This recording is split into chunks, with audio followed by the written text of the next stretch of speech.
And here we are again for Secrets of the Ages by Robert Collier.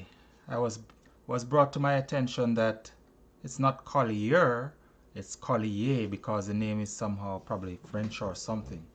So we're going to be reading Secret of the Ages, and this is chapter 8, The Law of Supply.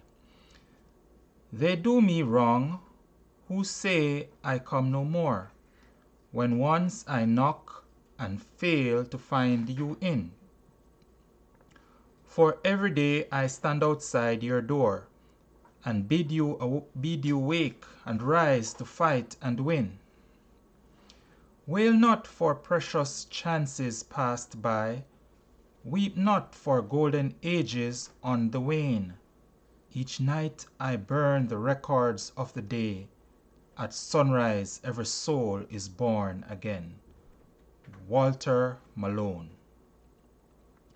Have you ever run a race or worked at utmost capacity for a protracted period, or swam a great distance?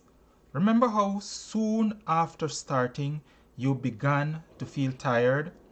Remember how before you had gone any great distance you thought you had reached your limit?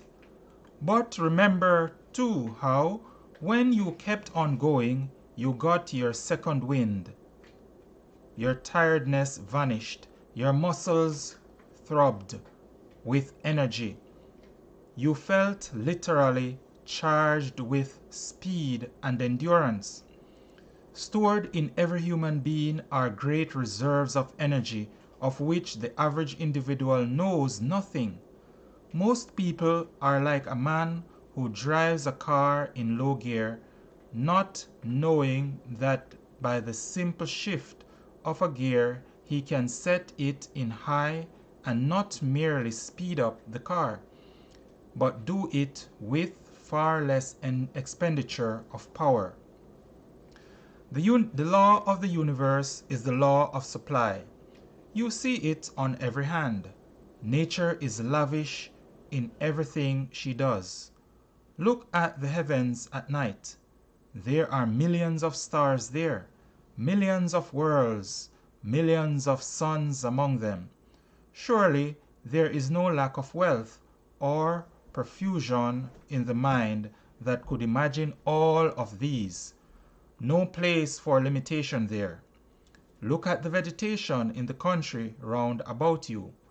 Not nature supplies all that the shrubs or trees may need for their growth and sustenance. Look at the lower forms of animal life, the birds and the wild animals, the reptiles and the insects, the fish in the sea. Nature supplies them bountifully with everything they need.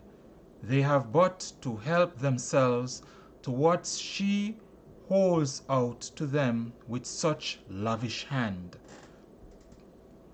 Look at all the natural resources of the world, coal and iron and oil and all metals.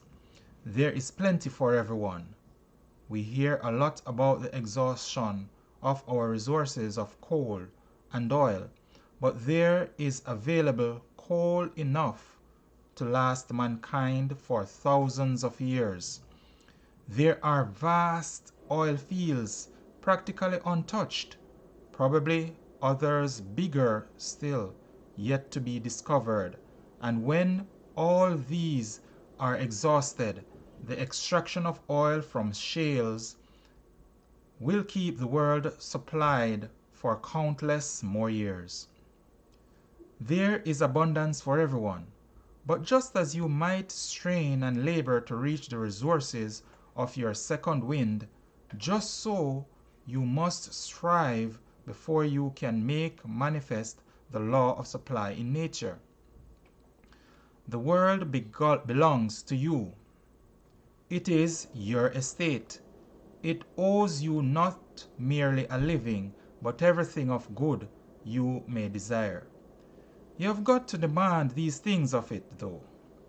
You have got to fear naught Dread naught, stop at naught. You have got to have the faith of a Columbus, crossing an unknown sea, holding a mutinous crew to the task long after they had ceased to believe in themselves or in him, and giving to the world a new hemisphere.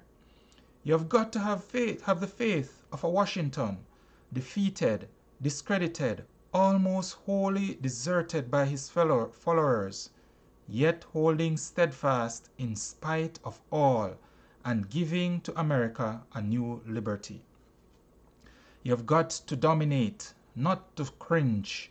You have got to make the application of the law of supply.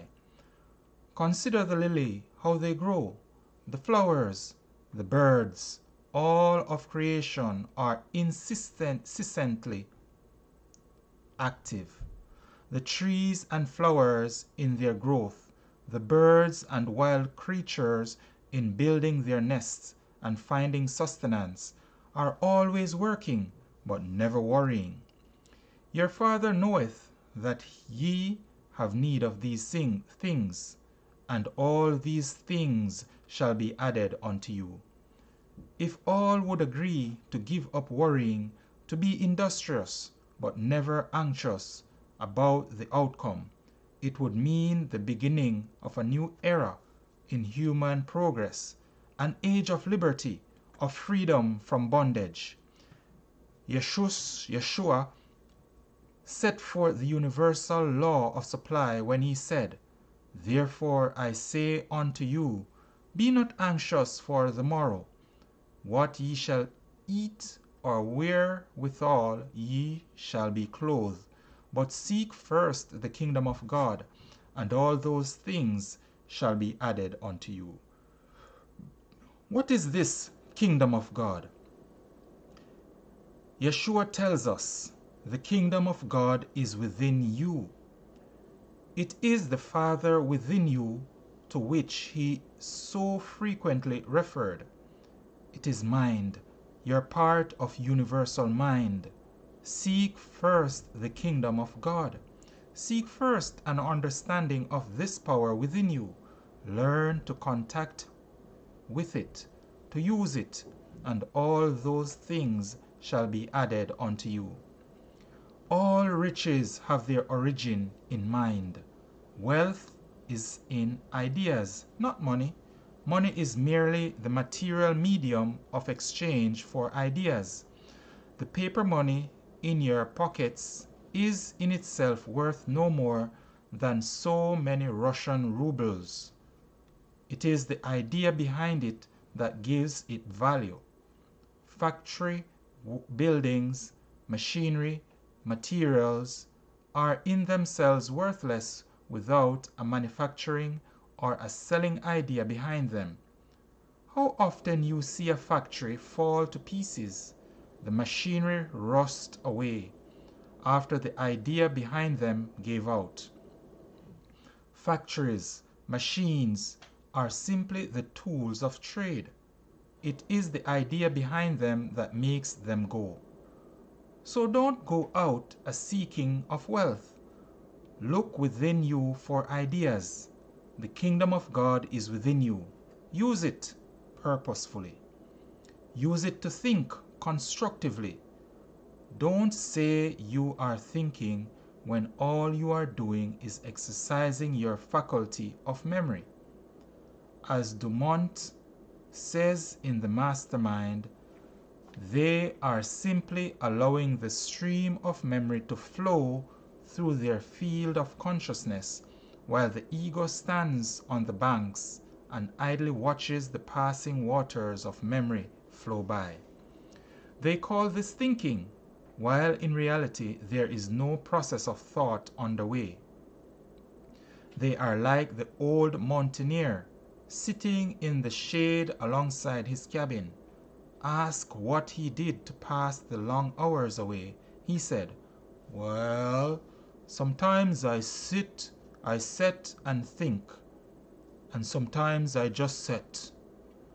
Dumont goes on to say, in quoting another writer, When I use the word thinking, I mean thinking with a purpose, with an end in view, thinking to solve a problem.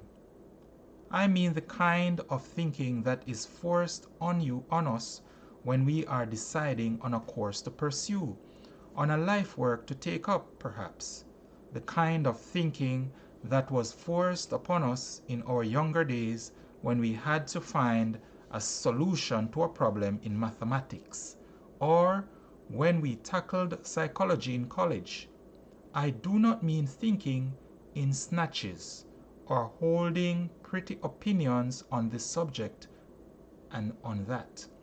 I mean thought on significant questions which lie outside the bounds of your narrow personal welfare. This is the kind of thinking which is now so rare, so sadly needed. The kingdom of God is the kingdom of thought, of achievement, of health, of happiness and prosperity. I came that ye might have life and have it more abundantly. But you have got to seek it. You have got to do more than ponder. You have got to think constructively, to seek how you may discover new worlds, new methods, new needs. The greatest discoveries, have arisen out of things which everybody has seen, but only one man has noticed. The biggest fortunes have been made out of the opportunities which many men had, but only one man grasped. Why is it that so many millions of men and women go through life in poverty and misery, in sickness and despair? Why? Primarily because they make a reality of poverty through their fear of it. They visualize poverty, misery, and dis-ease, and thus bring them into being. And secondly, they cannot demonstrate the law of supply for the same reason that so many millions cannot solve the first problem in algebra. The solution is simple, but they have never been shown the method. They do not understand the law. The essence of this law is that you must think abundance, see abundance, feel abundance, believe abundance. Let no thought of limitation enter your mind. There is no lawful desire of yours for which, as far as mind is concerned, there is not abundant satisfaction. And if you can visualize it in mind, you can realize it in your daily world. Blessed is the man whose delight is in the law of the Lord, and he shall be like a tree planted by the rivers of water, that bringeth forth his fruit in his season. His leaf also shall not wither, and whatsoever he doeth shall prosper. Don't worry, don't doubt. Don't dig up the seeds of prosperity and success to see whether they have sprouted. Have faith. Nourish your seeds with renewed desire. Keep before your mind's eye the picture of the thing you want. Believe in it. No matter if you seem to be in the clutch of misfortune, no matter if the future looks black and dreary. Forget your fears. Realize that the future is of your own making. There is no power that can keep you down but yourself. Set your goal. Forget the obstacles between. Forget the difficulties in that way. Keep only the goal before your mind's eye, and you'll win it. Judge Troward, in his Edinburgh Lectures on Mental Science, shows the way. The initial step, then, consists in determining to picture the universal mind as the ideal of all we could wish it to be, both to ourselves and to others, together with the endeavor to reproduce this ideal, however imperfectly, in our own life. And this step having been taken, we can then cheerfully look upon it as our ever-present friend, providing all good, guarding from all danger, and guiding us with all counsel. Similarly, if we think of it as a great power devoted to supplying all our needs, we shall impress this character also upon it, and by the law of subjective mind, it will proceed to enact the part that special providence which can have credited it with being, and of beyond general care of our concerns, we would draw to ourselves some particular benefit, and the same rule holds good of impressing our desire upon the universal subjective mind. And thus the deepest problems of philosophy brings us back to the old statements of the law. Ask, and ye shall receive. Seek, and ye shall find. Knock, and it shall be opened unto you. This is the summing up of the natural law of the relation between us and the divine mind. It is thus no vain boast that mental science can enable us to makes our lives what we will. And to this law there is no limit. What it can do for us today can do tomorrow, and through all that procession of tomorrows that loses itself in the dim vistas of eternity. Belief in limitation is the one and only thing that causes limitation, because we thus impress limitation upon the creative principle, and in proportion as we lay that belief aside, our boundaries will expand, and increasing life and more abundant blessings will be ours. You're not working for some firm merely for the pittance they pay you. You are part of the great scheme of things, and what you do has its bearing on the ultimate result. That being the case, you are working for universal mind, and universal mind is the most generous paymaster there is. Just remember that you can look to it for all good things. Supply is where you are and what you need. Do you have a situation?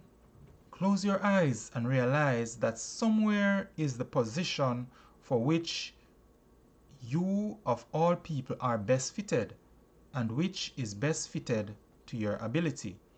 The position where you can do the utmost of good, and where life in turn offers the most to you. Realize that universal mind knows exactly where this position is, and that through your subconscious mind you too can know it.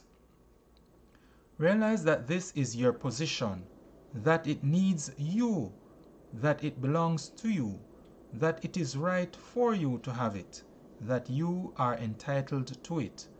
Hold this thought in mind every night for just a moment, then go to sleep knowing that your subconscious mind has the necessary information as to where this position is and how to get in touch with it.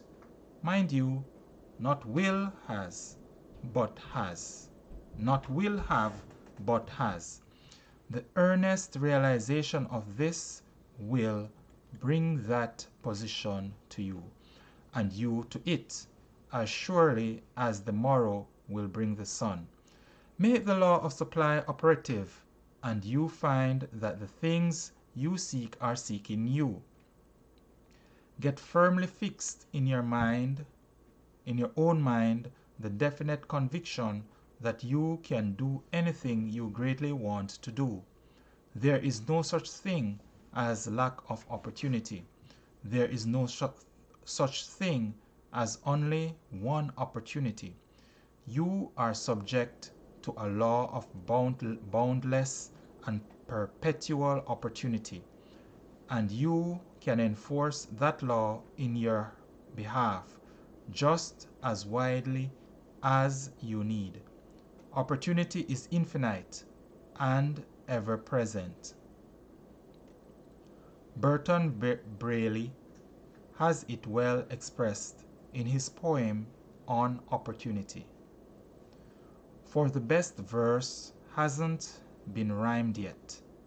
For the best house hasn't been planned. The highest peak hasn't been climbed yet. The mightiest rivers aren't spanned. Don't worry and fret, faint-hearted. The chances have just begun, for the best jobs haven't been started. The best work hasn't been done. Nothing stands in the way of a will that wants, an intelligence which knows. The great thing is to start. Begin your work, says Ausonius. To begin is to complete the first half. The second half remains. Begin again, and the work is done. It matters not how small or unimportant your task has seemed to be. It may loom bigger in universal mind than that of your neighbor, whose position is so much greater in the eyes of the world. Do it well, and universal mind will work with you. But don't feel limited to any one job or any one line of work. Man was given dominion over all the earth, and God said, "Let us make man in our image, after our likeness, and let them have dominion over the fish of the sea, and over the fowl of the air, and over the cattle, and over all the earth, and over every creeping thing that creepeth upon the earth." All of energy, all of power, all that can exercise any influence over your life is in your hands through the power of thought. God, good, is the only power there is. Your mind is part of His mind. He is the Father that is within you that doeth the works. So don't put any limit upon His power by trying to limit your capabilities. You are not in bondage to anything. All your hopes and dreams can come true. Were you not given dominion over all the earth? And can anyone else take this dominion from you? All the mysterious psychic powers about which you hear so much today are perfectly natural. I have them. You have them.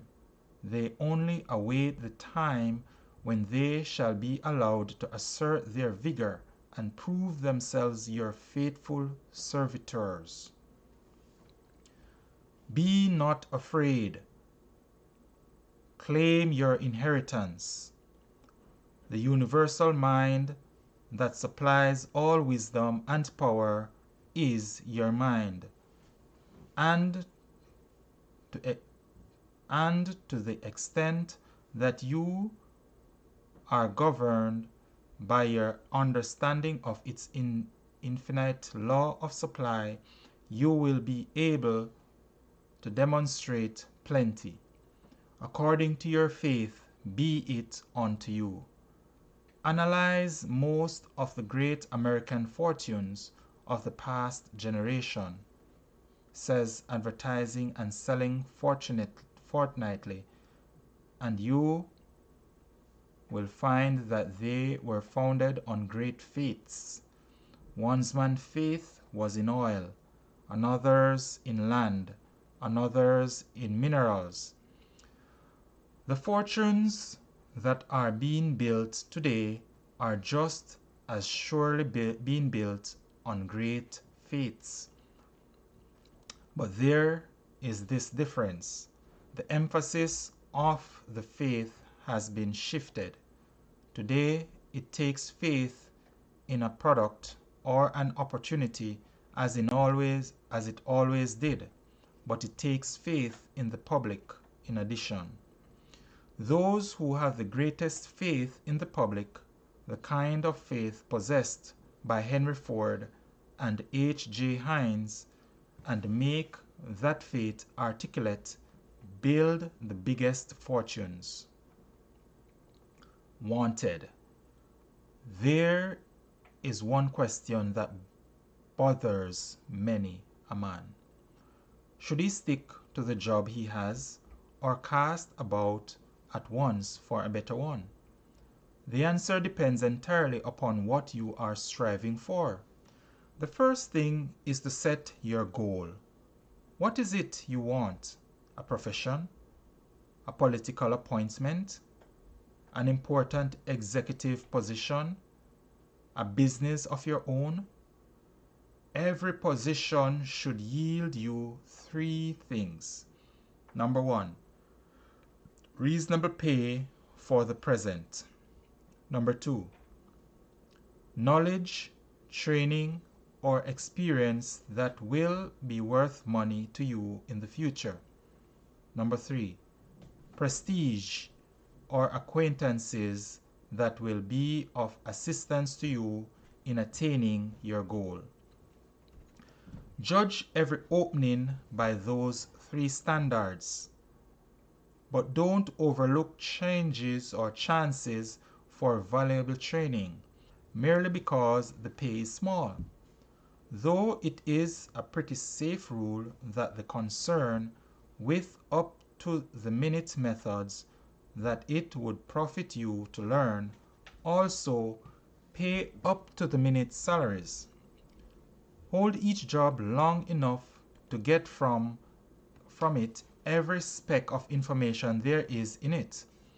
Hold it long enough to learn the job ahead. Then, if there seems no likelihood of a vacancy soon in that job ahead, find one that corresponds to it somewhere else. Progress. Keep going ahead.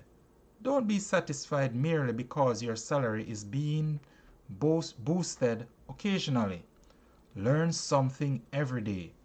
When you reach the point in your work that you are no longer adding to your store of knowledge or abilities, you are going backward, and it's time for you to move. Move upward in the organization you are with if you can, but move. Your actual salary is of slight importance compared with the knowledge and ability you add to your mind. Given a full storehouse there, the salary or the riches will speedily follow. But the biggest salary won't do you much good for long unless you have got the knowledge inside you to back it up. It's like a girl picking her husband. She can pick one with a lot of money and no brains, or she can pick one with no money but a lot of ability. In the former case, she'll have a high time for a little while, ending in a divorce court or in her having a worthless young rounder on her hands and no money to pay the bills. In the other, the start will be hard, but she is likely to end up with a happy home she has helped to build, an earnest, hard-working husband who has arrived, and happiness. Money ought to be a consideration in marriage, but never the consideration. Of course, it's an easy matter to pick a man with neither money nor brains. But when it's a choice of money or brains, take the brains every time. Possessions are of slight importance compared to mind. Given the inquiring, alert type of mind, you can get any amount of possessions, but the possessions without the mind are nothing. 9 times out of 10, the best thing that can happen to you, to any young couple, is to have to start out with little or nothing and work out their salvation together. What is it you want most from life? Is it riches? Picture yourself with all the riches you could use, with all the abundance that nature holds out with such lavish hand everywhere. What would you do with it? Daydream for a while. Believe that you have that abundance now. Practice being rich in your own mind. See yourself driving that expensive car you have always longed for, living in the sort of house you have often pictured, well dressed, surrounded by everything to make life worthwhile. Picture yourself spending this money that is yours lavishly, without a worry as to where more is coming from, knowing that there is no limit to the riches of mind. Picture yourself doing all those things you would like to do, living the life you would like to live, providing for your loved ones as you would like to see them provided for. See all this in your mind's eye. Believe it to be true for the moment. Know that it will all be true in the not very distant future. Get from it all the pleasure and enjoyment you can. It is the first step in making your dreams come true. You are creating the model in mind, and if you don't allow fear or worry to tear it up, mind will recreate that model for you in your everyday life. All that the Father has is yours, said Yeshua. And a single glance at the heavens and the earth will show you that He has all riches in abundance. Reach out mentally and appropriate to yourself some of these good gifts. You have got to do it mentally before you can enjoy it physically. 'Tis mind that makes the body rich, as Shakespeare tells us. See the things that you want as already yours. Know that they will come to you at need. Then let them come. Don't fret and worry about them. Don't think about your lack of them. Think of them as yours, as belonging to you, as already in your possession. Look upon money as water that runs the mill of your mind. You are constantly grinding out ideas that the world needs. Your thoughts, your plans are necessary to the great scheme of things. Money provides the power, but it needs you. It needs your ideas before it can be of any use to the world. The Falls of Niagara would be of no use without the power plants that line the banks. The falls need these plants to turn their power to account. In the same way, money needs your ideas to become of use to the world. So instead of thinking that you need money, realize that money needs you. Money is just so much wasted energy without work to do. Your ideas provide the outlet for it, the means by which money can do things. Develop your ideas.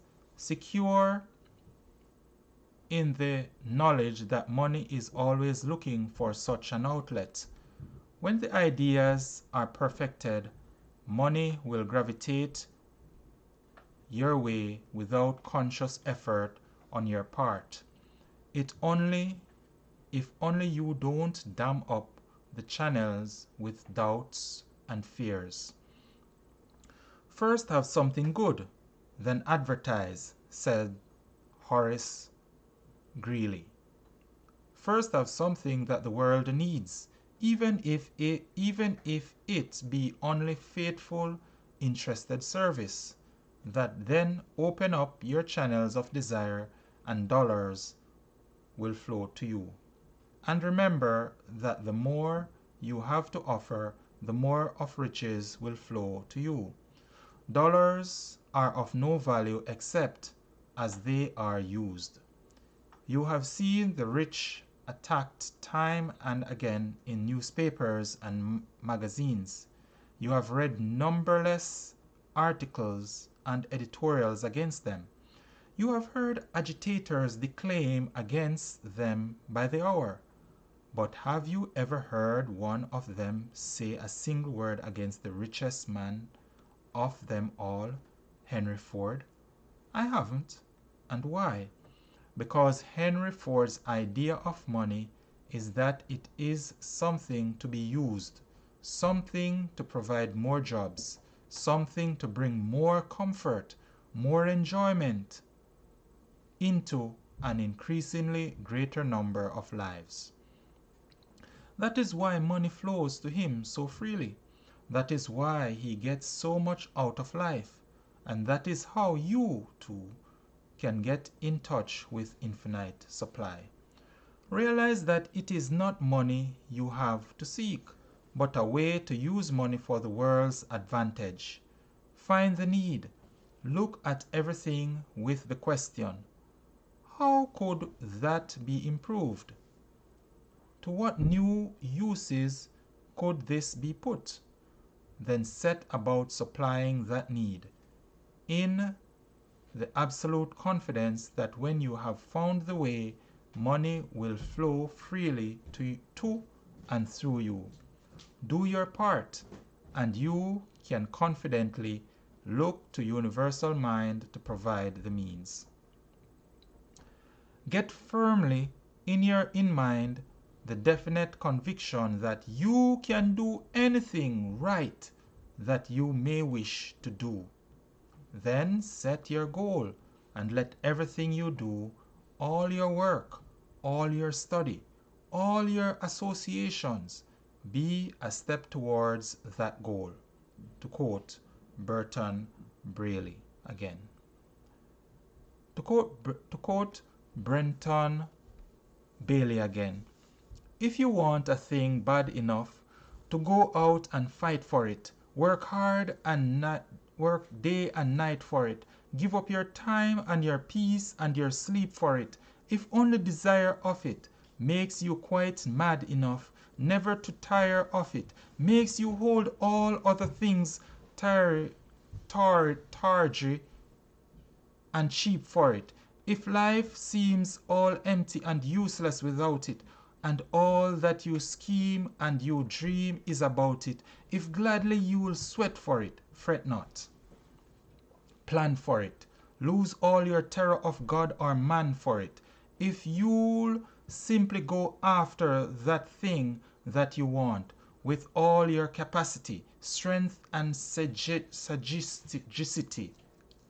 faith, hope, and confidence, stern pertinacity, if neither cold poverty, famished and gaunt, nor sickness nor pain of body or brain can turn you away from the thing that you want, if dogged and grim you besiege and beset it, you'll get it. So there you have it. The law of supply. It can be yours. What do you want? What do you love? What would you love? You'll find the answer. Re-listen to this chapter again, and you will get what you really want. Work hard at it. Have faith and continue your work towards it, and you will get it. Remember, like and subscribe and share this with somebody that really needs it, and you will be blessed more and more each day.